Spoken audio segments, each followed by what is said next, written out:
And now that the clock has stopped. Okay, go ahead. Okay. Good morning, everyone. My name is Donna Bailey, and I chair this committee. And this is November the 2nd, 2021, our committee meeting. We have a quorum, so we can continue. If you are not speaking, if you would be nice enough to mute your microphone, that would be really helpful.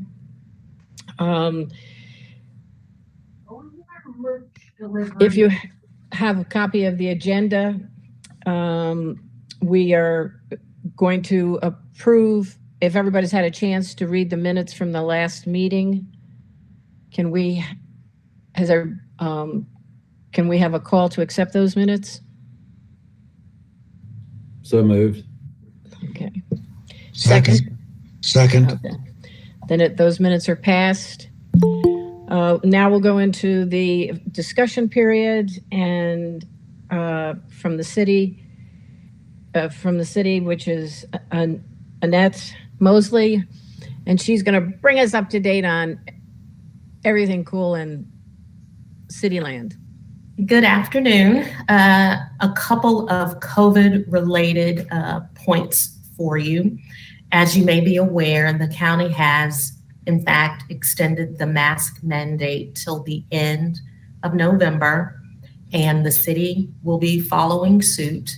There had been discussion of if it had been lifted, we plan to have our meeting at the banquet hall, but for now, we'll be holding in place. Good news is that the COVID numbers have been decreasing in our area, but not quite enough to remove the mandate as of yet. We only have one council meeting in November, and the next isn't until mid-December. So hopefully by the time this commission meets again, we'll know whether it'll be in person. Secondly, an update regarding ARPA funding. We are currently still accepting applications. The deadline to get those applications in is November 15th, and the full council is scheduled to review those applications in early January. That's it for now from the city. Well, thank you, Antoinette. Next, anybody have any questions for her, by the way, before I move on? No? Okay. Is Demp on the call? No? Demp, you there? Okay, go ahead. Sorry. Why don't you give us an update? All right. We had a successful Southern Conference Media Day last week. Went really well. Kind of excited to kick off the basketball season. As you know, the Asheville Championship will be next week, the Friday the 12th and Sunday the 14th. So that we're excited for that. Again, the teams are Minnesota, South Carolina, Western Kentucky, and Princeton. And in a lot of ways, people would say, but Western Kentucky is very excited about coming. South Carolina is very excited about coming. So I feel like we'll have a good start to an event that is, it's not a one and done. It's a multiple year event. And so we're excited about the exposure also that event will bring to us. The Grapple Wrestling Tournament is scheduled for Friday, December 17th and Saturday, December 18th. It is, looks like it's going to be very solid in our numbers. We should be about 36. We've had some North Carolina teams that were going to previous tournaments who've in the last couple of days asked to participate. So we're excited about that event and having that event. The first year we had the event, we had 12 teams. 2 years ago, in 2019, we had 12 mats. So we're trying to figure out how things work and what we need for this year. So we're excited about that. In January, usually the weekend of January 7th through the 9th, we have gala gymnastics. I think I let everyone know last month that event is not going to be held. It is a family-run event.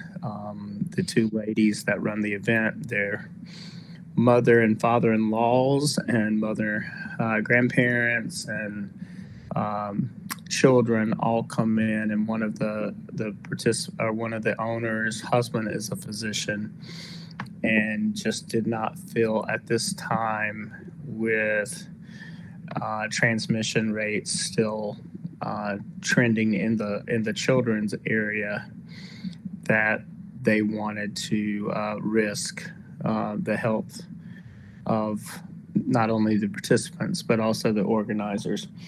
But we were able to fill that event with a National Cornhole League open event, so we're excited about that. To be able to fill that in, it won't be quite the numbers that the gala gymnastics. They were maxing out at 1,462 participants each year for the last 2 years. So we'll probably have about 300 cornhole participants. Then we move right through. There's a potential event that could be here in February, and then Southern Conference tournament will be right around the corner. So that's March 3rd through the 7th. The semifinals did change, so they're 4 and 6:30, so that they're televised. And then the championship will be on Monday the 7th at 7 p.m. and it will be televised on the flagship ESPN station, ESPN. So, and then we're working on some other events for moving forward. I've been busy on the road at trade shows the last couple of weeks, and we have some different opportunities. One of them was a women's wrestling event because it's an emerging sport for the NCAA and NAIA. So I've been responding back and forth with an email there. So very excited, and hopefully when I see you, or hopefully we'll have even more information in the next week. So thank you. Great, thanks, Tim. It's a great schedule, especially under all the conditions you've been working under. Marshall, how's the CVB going? We're doing great. Good afternoon, everyone. We too have a busy month in November, lots of travel and client engagement. Next week, Connie and I attend IMAX Americas in Las Vegas. It's the largest trade show in the meeting planner exhibition world, and they have about 6,000 registrants this year. Typically they get between 7 and 8, so it's our largest investment, and looking forward to a full plate between the two of us. We already have 80 appointments to see clients over 3 days, and then we go into National Tour Association. We're attending that as we do annually.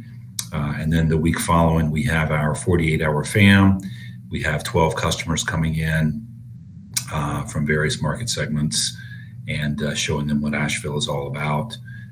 This is the first we've had since the pandemic. We had 3 that had to cancel in the last year and a half, so excited about that.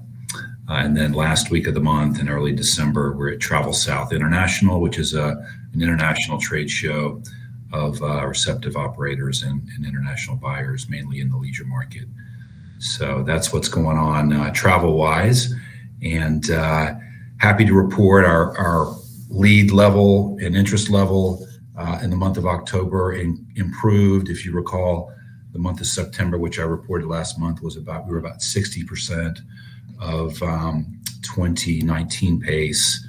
and happy to report we're back to 100% of 2019 pace in terms of new lead room nights coming into the community. So feel good about that. And I'll be glad to take any questions, but if not, thanks for the opportunity to share what's going on. Yvonne, you have a question.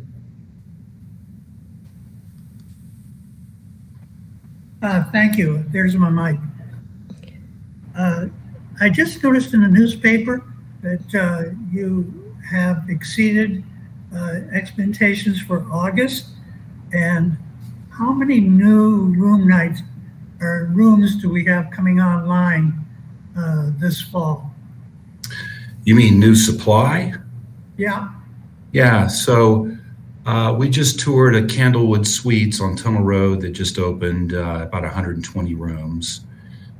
There is a Town Place Suites just off the exit at Merriman Avenue that's right at 100 rooms as well. I think those are the two most recent ones. So I'd say it's in the 200 new room range this fall. And with these additions, this brings us up to a total of how many hotel room nights, not including Airbnbs, but available for events and things like this? We'll be just over the 9,000 mark. I haven't done the exact math, but I think it's going to be in the 9,200 range. Okay. It's Donna. Yes. Well, I was just going to say, one of the exciting things that we have is the Hyatt place, right? It's in walking distance of the Civic Center, has now transitioned to a DoubleTree. So we now have a full service hotel that is within visual walking distance of the hotel. I mean, of the Civic Center. That's been very positive to see by clients.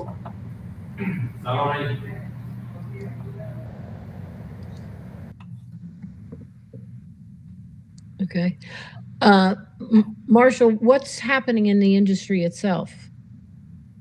Are we ahead of the industry or behind it? I'd say we're ahead. I'm hoping to get some good education on that next week, Donna, out at IMEX. They generally report on the current stats, but based on just some peers around the region, we are faring better. Probably the main trend that everyone's seeing is smaller events. So similar types of or similar amounts of leads, just smaller events, more regional, and not a tremendous amount of the mega shows, which we don't, as a city, participate in too many of the the mega conventions anyway. So I think that bodes well for our hotel and venue community.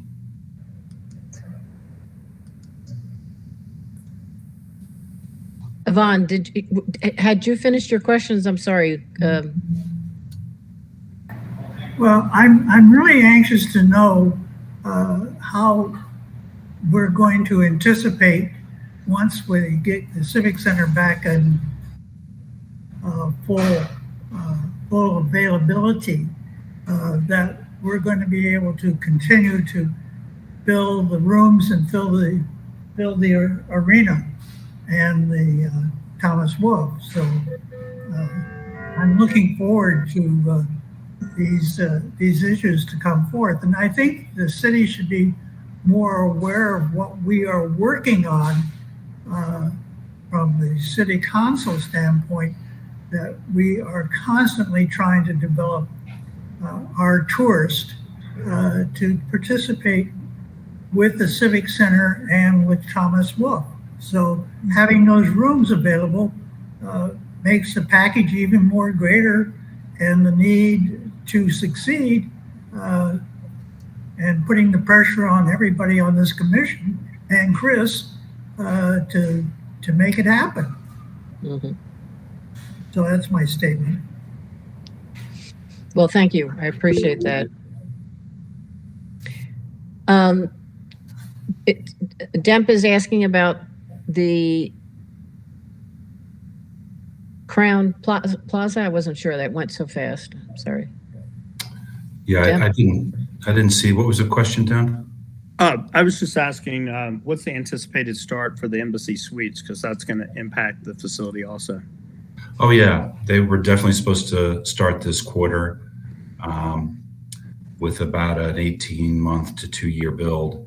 Embassy Suites right across the street from the what Demp described as the new DoubleTree that used to be the Hyatt Place.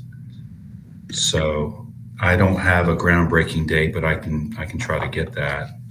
I knew they were aiming for this quarter. Yeah, I think it's any time now, is what I've been told. But I just wanted to point that out too, to answer Yvonne's question. Is, you know, there is some more inventory, and the old Bank of America building is being converted already. So lots of action going on downtown. Yeah, that's the restoration next to the S&W that should be open about next summer. That's great. Great. Thank you very much, Marshall. Appreciate it. Asheville Symphony, Daniel, are you there? I don't see you on the list. Daniel is the one that emailed. He is out of town or out of country potentially, so he's not here and didn't send an update to give. Okay. John, do you want to try to give an update? I don't have the information other than the symphony kicks off, November 20th. Thomas Wolfe season ticket sales are going well. I'm not sure how single ticket sales are doing, but so November 20th at Thomas Wolfe.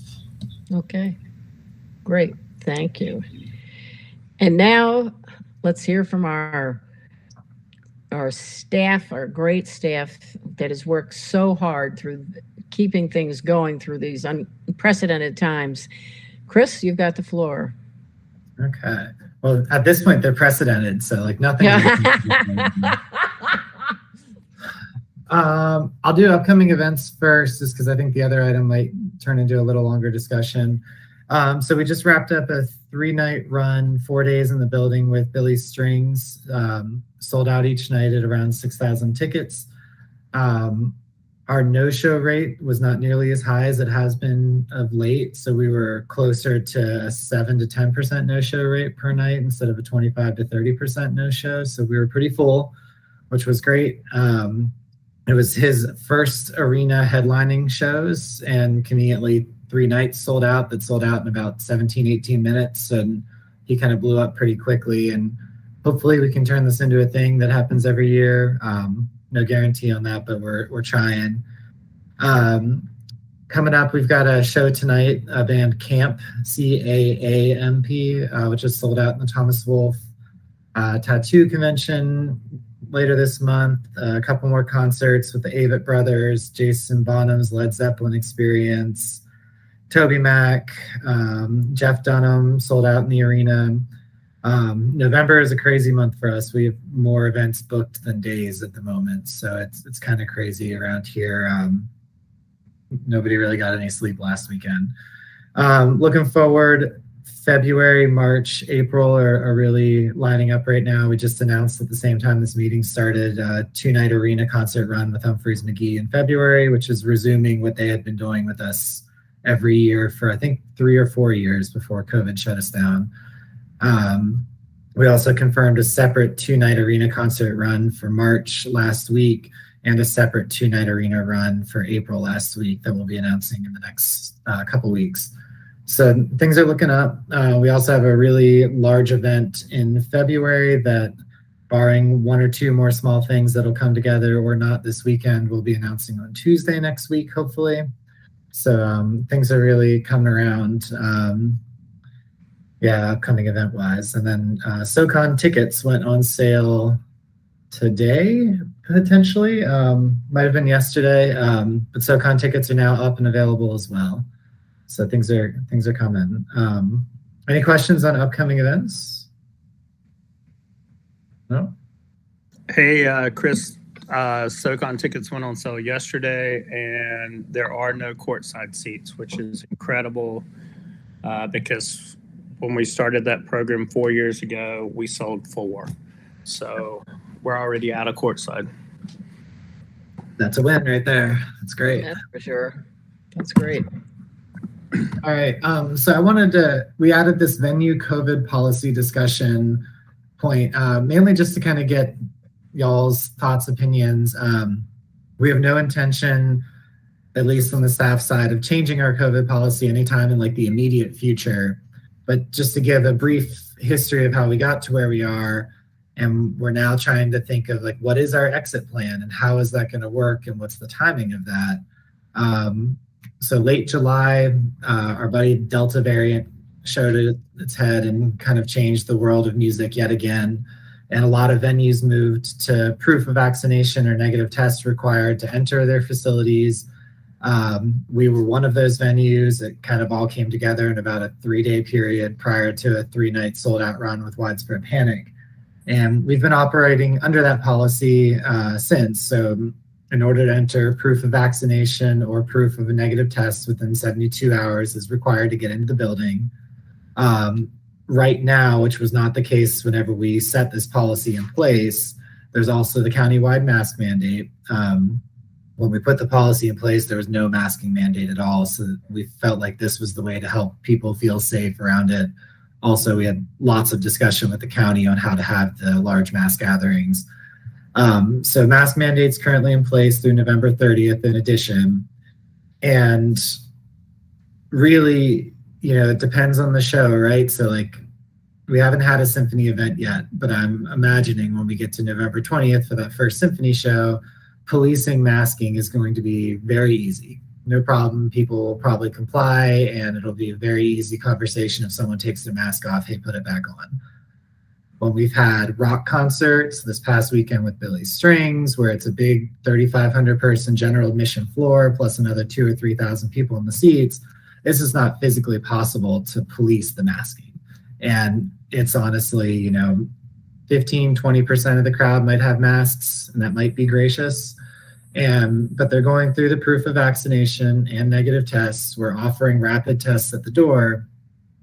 So it's become, a challenge point. And in addition, some shows coming up are requiring vaccination only. And again, that's because a lot of the cities they're going to don't have mask mandates. So the band wants to see that in order to make sure they feel safe and their fans feel safe.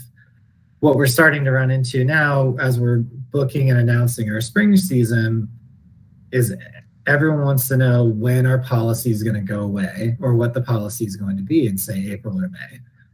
It's really heavily affecting our like dance, cheer, our youth sporting events, which that season typically is in the spring, with the exception of the Grapple wrestling that Dent brought up, which is in December, because everybody has different policies, and a lot of the youth sporting groups have like a state body or a national body, and they're kind of following those guidelines, which don't require proof of vaccination or negative tests.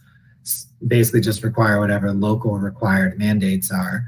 And where the challenge is with dance and cheer, if you've got a 20-person team, for example, one person tests positive or can't get a negative test or can't prove vaccination status, the entire team can't compete, and therefore that entire team doesn't get to compete that weekend, and they find out that morning because one kid on the team forgot their vaccination proof and then can't find the tests in time.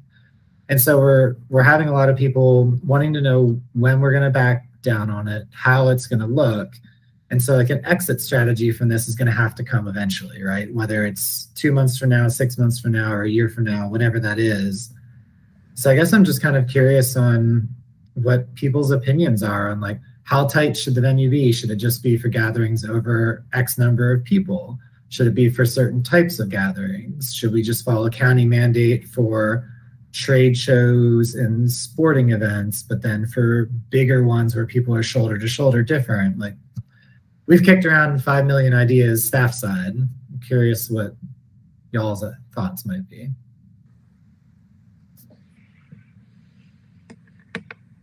Depp, you're out there among them a lot, and especially the sporting events. What did you think?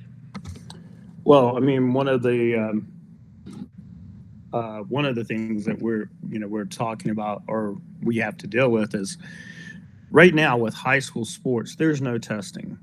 So, we're looking at a Grapple event where, Buncombe County is not testing any of their student athletes. They started wrestling season yesterday. They'll wrestle. There will be an event at Inca before our event. There'll be an event at several high schools. There's no testing of the athletes themselves. So most sporting events are not testing kids. I know we want to. I was just on a county call, and I know we want to encourage the 5 to 11-year-olds to get vaccinated, but I think it's going to be hard. It's going to be hard for us to keep any youth sporting event where we're requiring 100% vax. My thought for wrestling is the wrestlers themselves, and they are going to be temperature tested. They're going to have all the other. They'll be masked until they wrestle. So it's the same guidelines as what I think we have to kind of go with what guidelines are given with the governing bodies that oversee these sports, because they're national events, and we're not going to be able to recruit events. We can do whatever we want to do with spectators in terms of masking. If the mask mandate, I don't think anybody has a problem with the mask mandate. I think it is going to get harder and harder to do vaccination and or test as we move along. It's just one of the comments Fletch had a little while ago is eventually this is going to kind of become almost like a seasonal flu. We're going to go through this yearly is the thought process. But I just I have no problem testing spectators but I think it's going to affect some of our attendance. I think it's going to affect attendance for the Grapple, and then I know with SoCon that when you have a conference who has teams from Virginia, South Carolina, Alabama, Georgia, Tennessee, you run into a situation where there are just when you're recruiting events like that, you're recruiting teams that are in states that have other ideas and other thoughts. I want us to be as cautious as possible for our community, but we do risk the ability, not only this, but Chris and I talk about it every day, concerts and things that we could lose. But I think for youth sports events, we've got to go with what their governing bodies are going with, especially in terms of participants. Can you do that? Can you do that, Brad, with the county and city mandates? Well, the county and city mandate is for masking. So I mean so for a wrestler, they're used to masking. Mm-hmm. They just take the mask off when they wrestle because it actually becomes a hazard. If someone were to get their hand in the mask strap, you could have catastrophic injury with an ear or something like that. Mm-hmm. So, and part of the challenge we run into is confusion on the patron side. So when we went to the proof of vax negative test, we required it for all events to make it easy and sweet, because everyone's going to call the box office with questions, and that way the box office is always giving the correct answer because it's the same. So some venues are out there fighting the good fight of just doing whatever the individual promoter wants. So today it's vaccination only. Tomorrow it's vax or negative test. The next day, no one cares. It's just masking because that's the only government requirement. So it gets confusing, and it's hard for the patron who's coming. So we went with just like a solid line to make it easy across the board. But eventually we're going to have to walk back out of that and what's the right steps to go with. Anyone else have any thoughts on this? Well, Chris, and right now you're trying to be consistent with performers, participants, as well as audience. So I don't know what your staff has discussed, but I'm assuming that might be one thing is, are there different regulations for participants, performers, than there are patrons? At the moment, there's not. And I would say the majority of the bands that we've been dealing with the last few months are really only worried about from the stage back. They want proof of vaccination, negative tests, and sometimes test everyone, regardless of vax status, for anyone that's going to be around the band. But then as far as the fan side, they're deferring every time to venue, whatever the venue requirement is. Ultimately, because they know the venues that are putting in restrictions of vax only or vax plus vax or test like we are seeing lower sales rates. So, they want the ticket sales too, but they don't want to be the ones out there saying, it doesn't matter to us what the fans are doing, because everyone needs to have that PR side, right? So it's an interesting spot right now. Yeah, so what I'm hearing is on the performance side, some performers are wanting it. On DEMP's side, the participants aren't. But so that's under their control. I think what we have under our control is the patron side more than anything. And what I'm hearing from DEMP is that it's not, the issue is not on the patron side, it's more the participant side. Yeah, and I would say that's accurate for both wrestling and for our dance and cheer events. Yeah. So one scenario could be you could have a consistent policy on the patron side, but a flexible policy on the performer/participant side, which the public would not know about. True. So, okay. Just trying to see what the options are. And that's pretty much what you're doing, aren't you?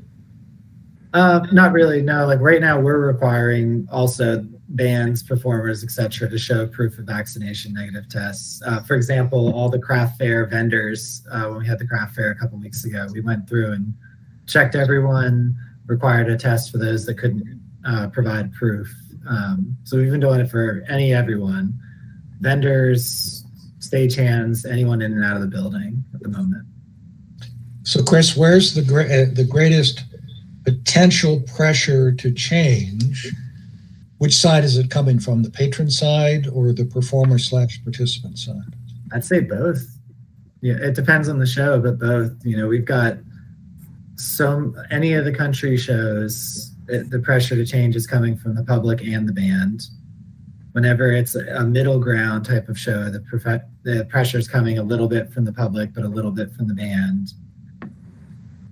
The promoters in all cases want everything gone because the states that have all the COVID restrictions gone from their venues are selling the most tickets right now. So therefore, getting the restrictions gone equals sales, equals get them gone as fast as you can, right? So, I've been asked about 6 times specifically for our Mastodon and Opeth show, which is heavy metal, how soon restrictions are going to go. Are restrictions going to be gone in January? Maybe we should move it to January if restrictions will be gone then. Lots of questions about restrictions. I'm assuming that the county mask mandate is making it a little easier to enforce your policies. It is. So when the county mandate goes away, it's going to be far more difficult. I would agree. You want to continue, okay? Yeah. Because right now, with the county mask mandate, the public side assumption is that the proof of vaccination or negative test is a county mandate, which it is not. And the bands know that because we advanced that with them in the process. But on the public side, it's an assumption that it was a county call, but really it was a call we made in conjunction with the county to make the county feel good about us coming back to life and being open and having large gatherings and everything, but also to help make sure that we never got to a point where there were mass gathering restrictions as far as total percent capacity. Again, if we can help prove everyone that's getting in is cleared, then they're not going to restrict our capacity, hopefully. Have you had any discussions with the county health department? About walking it backwards? Not yet. Okay.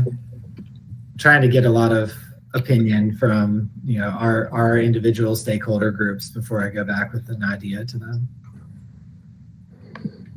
I mean, we're gonna lose over half the teams if we have to do a vax or a test, probably for the Grapple, just because. I mean, and the cost of trying to test all of the ones of the kids are going to would be very time consuming and very expensive to try to test all of the wrestlers. And it's again, they're not being required to do it when they go to Inca High School, Reynolds High School, Asheville High School. So that makes it even more difficult. But I think having a different participant, because I mean, she lost a cheerleading event in the last week to another venue because of the participant aspect of it. I don't think anybody. I mean, people do question the spectator, but it's a lot easier to administer that, and it's a lot easier to justify that than when you're doing something with participants that is different than what they're doing in a venue that's less than 5 minutes away.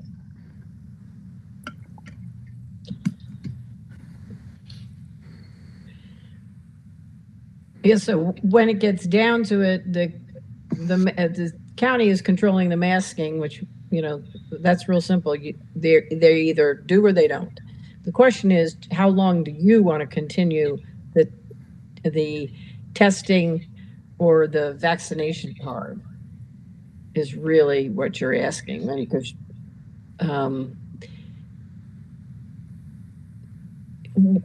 let me ask you this. If the county turned around and said, don't need anything, would you still want to do that?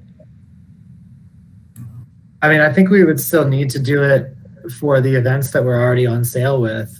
So like when you buy a ticket right now, you have to click on this thing called Health Check through Ticketmaster, which basically says, I agree to proof of vaccination, negative test, etc. Because if we take that away, then at that point, somebody that only came because of the proof of vaccination or negative test, wouldn't they be entitled to a refund because you're no longer doing it?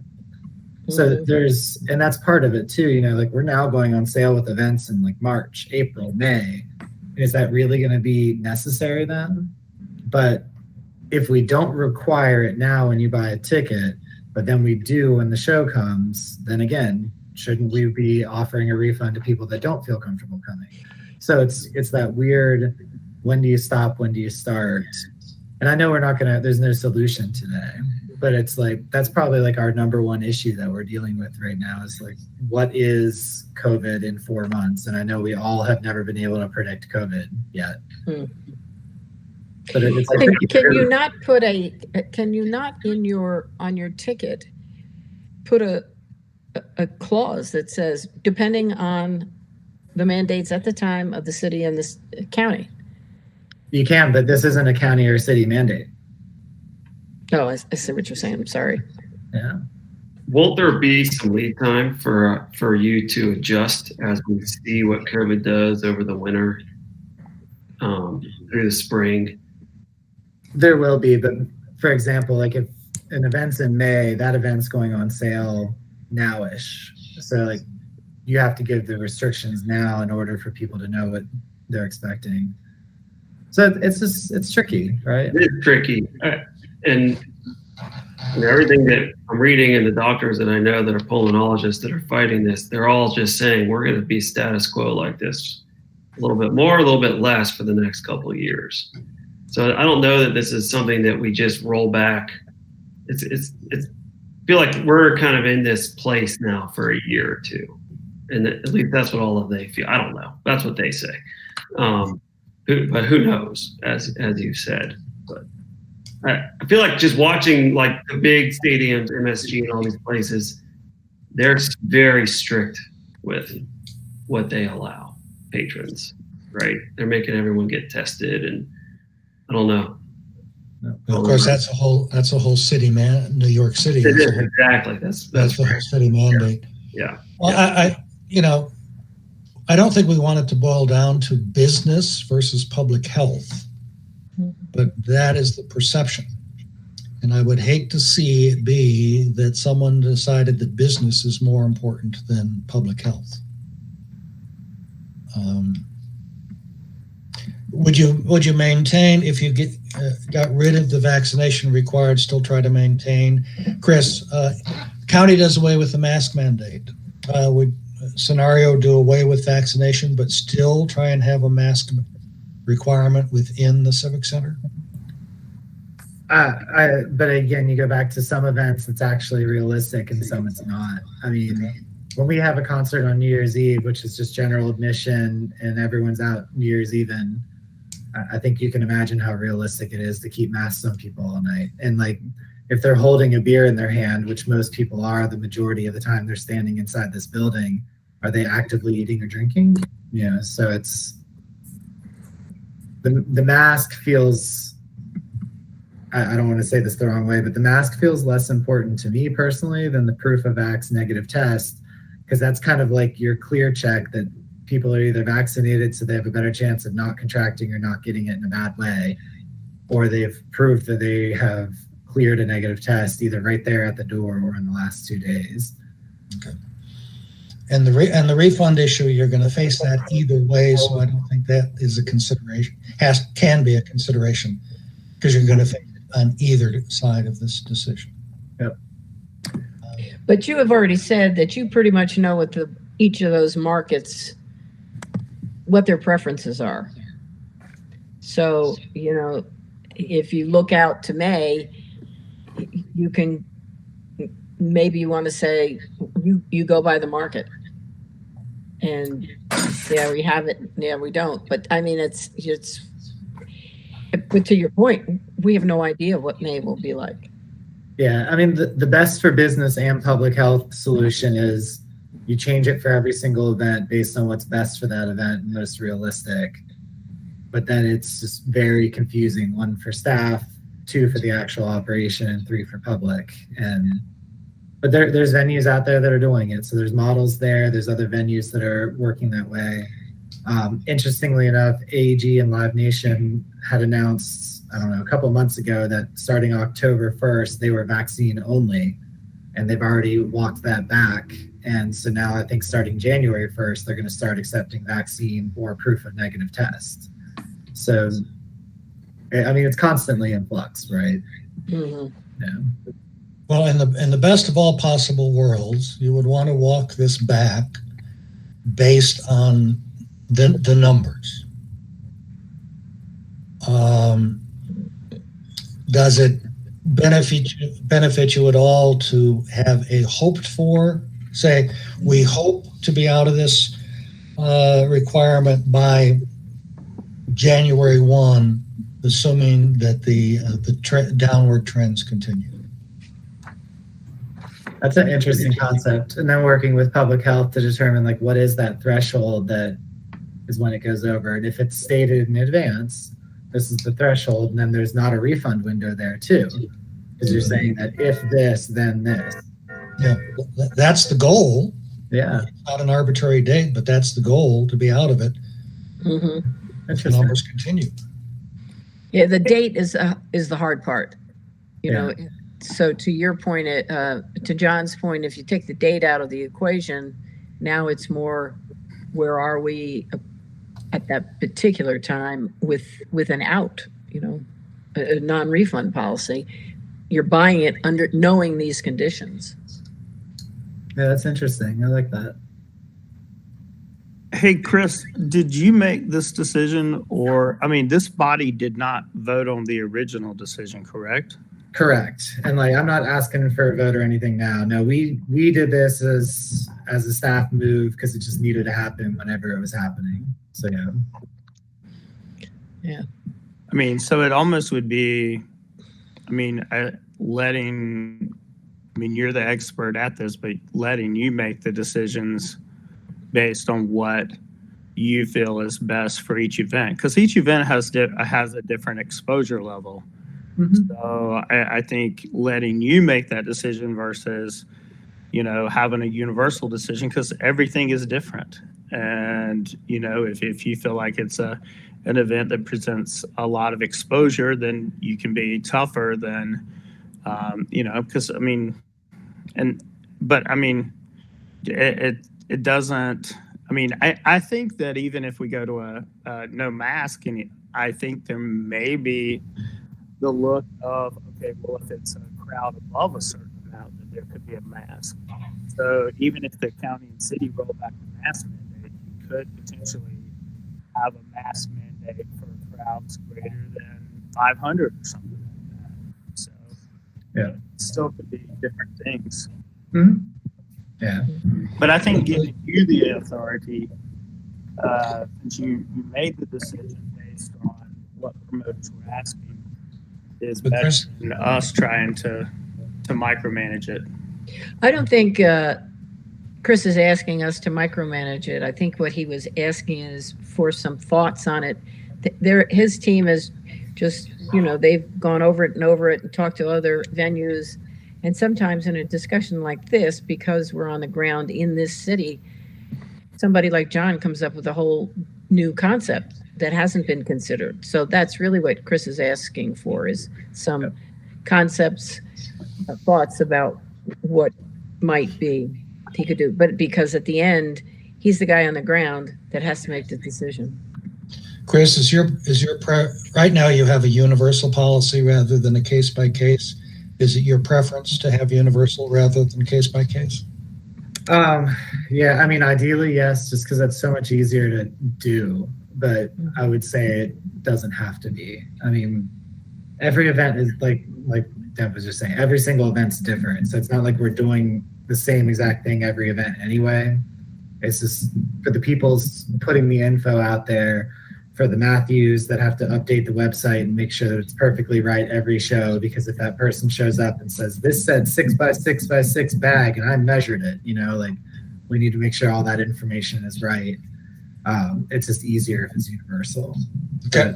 But ideally, we'll come up with something that is this is the youth sports policy, and this is the meetings, and this is trade shows, and this is concerts and special events. But I don't know what that looks like, and we've kind of talked circles around it here, but we had not talked about basing it off of the numbers without a date, which I think is a really, we should dig deep into that, because that's a great in and out, and it seems refund safe.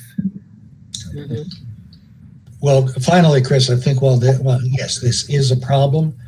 I want to commend you and the staff for taking this position to begin with on the vaccine requirement. I think it was taking the high road, showing a greater interest in the public health than in business. And while it creates some problems, it's a good problem to have. It is. It's true. Thank you. Yeah. All right. Anything else on this discussion? Or Chris, do you have anything else you need? Good. Okay. One of the things we talked about was our 3 different sub meetings. And I think of all the commissioners, do you know, have they put their hats in for a particular subcommittee? No, I believe we've got 7 that have responded between the ex officios and the commissioners so far. So not yet. Okay, so if everybody could really take the time to look at that, because your experiences are very important to this commission and to those particular subjects, in order to continue to move forward and be helpful, but not get in the way.